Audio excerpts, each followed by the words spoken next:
Really interesting to get your view on this.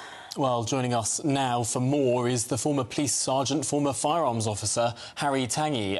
Harry, honestly, I sort of despair because we've spoken so many times on this programme, and every time it's a new incident of unrest, of criminality, of violence. And I think the last time we spoke was in and around 2 weeks ago when more young girls were killed. And today we know that one young girl and one...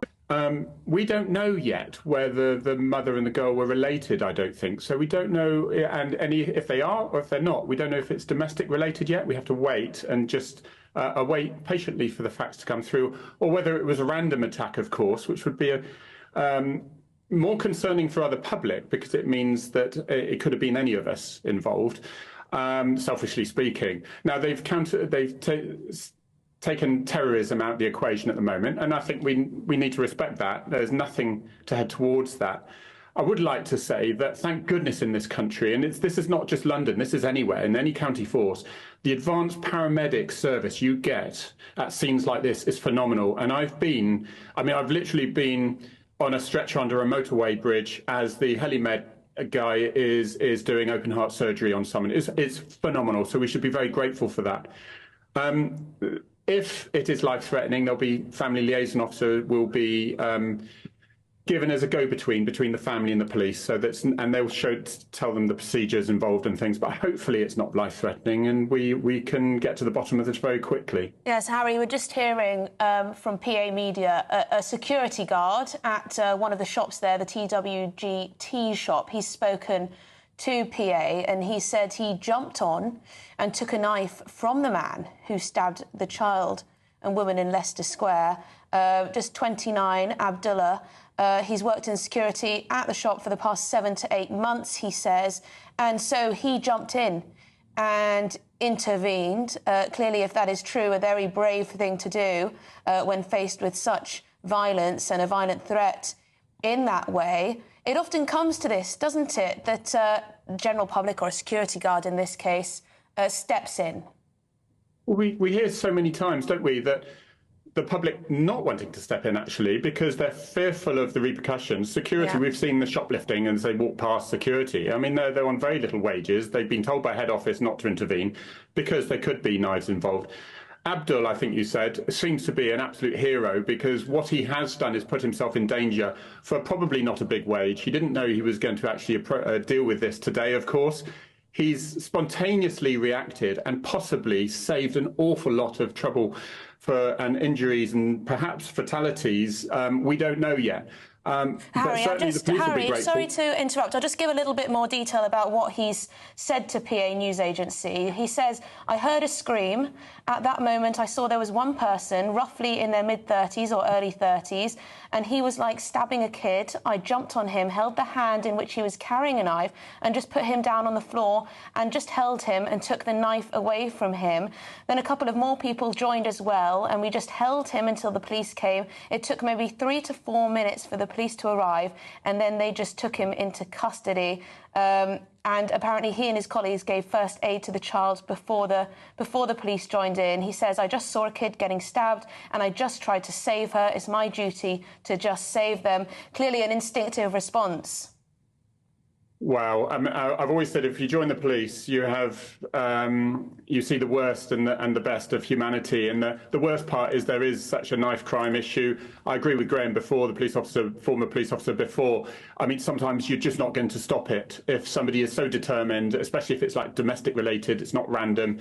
But here we go. We've got the worst of society, and then we've got the best. We've got Abdul, and we've got other members of the public who are jumping in, and who knows who could have prevented an even longer attack on that child.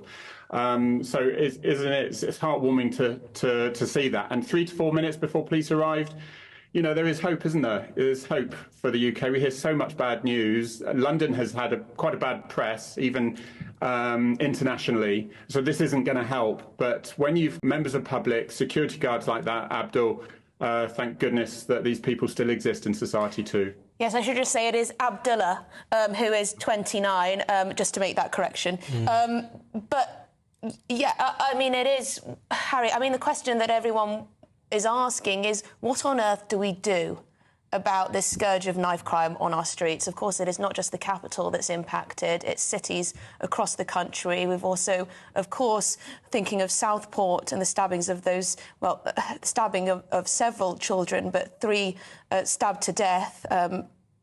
It's just shocking, and it does feel as though there is an increase in a sense of lawlessness in this country. What do the police have to do to restore that faith? What does the government have to do? I think we need to stop directly looking at the police as the solution of everything. This is, again, referring back to Graham, a societal issue. And we have to have more responsibility. And as the Home Secretary has just said, more respect for the police authority. But consider 1/3 of our resources in the police now are under 3 years' experience. So we've got to give them time to get up to speed as well, as a lot of experience has gone. The stop search, I'm a little bit more sort of, the public have got to understand. We might... communities might be upset and think that certain communities are being picked on, but ultimately the statistics coming through with Stop Check are pretty good. And I'm sorry, even if it's a 1 in 10, I've searched a group of 6 youths, found a knife on 1. That means there's 5 negatives and 1 positives. And we've got to educate the public to say this is what it is. Police officers don't want to stop search people for the hell of it. It's dirty, it's dangerous, you could prick your fingers on syringes. It's not a nice thing to do, and you're putting yourself forward for potential complaints. So really to educate the public on, we don't want to do this. But if we want to stop people walking through our streets feeling safe enough to have a machete down their trousers, for example, if that's the case, or a small knife when they really shouldn't have, we need to have, yes, the prevention, but also the deterrent. And like you said, with what's happened recently with the riots, it can be done. Swift justice.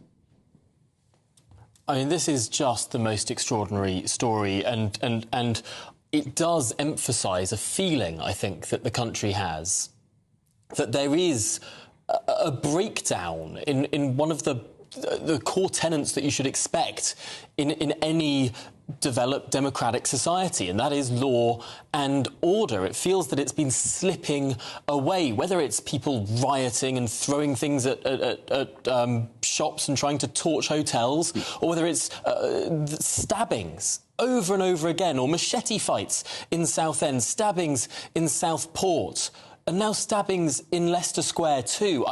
There is a sense that the sort of social fabric that sort of holds this country together is really fraying.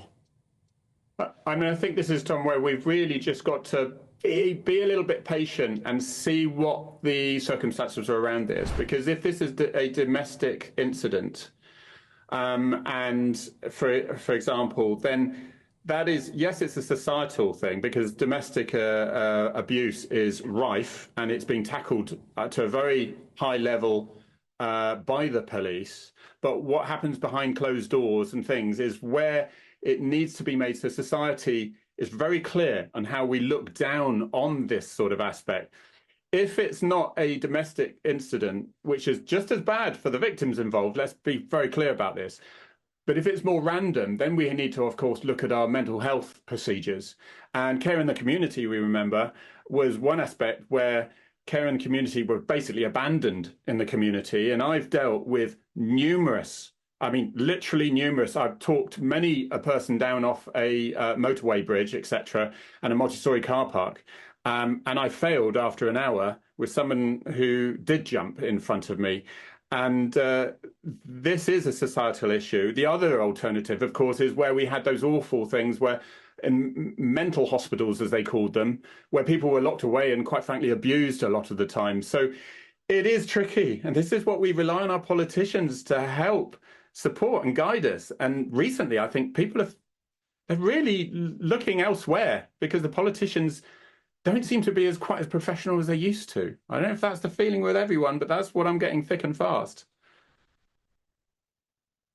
Crime and knife attacks, are they usually targeted? There is a lot of, excuse me, it can't be underemphasised, the domestic disputes. There's a lot of stabbings involved which rarely hit the paper, or if they do, especially if it's not life-threatening or a fatality involved, would hardly reach the papers. These things go on an awful lot of time. Random, extremely rare. And terrorism, we all know when they happen. So it does tend to be domestic related. It is mental health, it's drugs, it's alcohol. It's a huge mess of complication that nobody's managed to figure out yet. And so I think another way is where the police are now trying to empower victims to come forward so that can sort of be prevented in the first place, and so they can avoid where everything comes to a catalyst. Because quite frankly, in my view, people say, well, can people be, you know, they go to prison, can they come out reformed characters?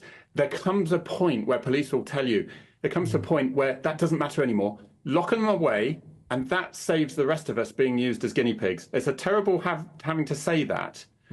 But if people are not wanting to be reformed, then we need to make our streets safe. And that's a very high responsibility to decide, you know, for the judicial system, mental health service, to decide how that happens and have everyone's freedom taken into account as well, of course. Well, Harry Tanguy, thank you so much for talking us through this developing situation in Leicester Square, former police officer, of course. Yes, thank you very much. Now we're going to be hearing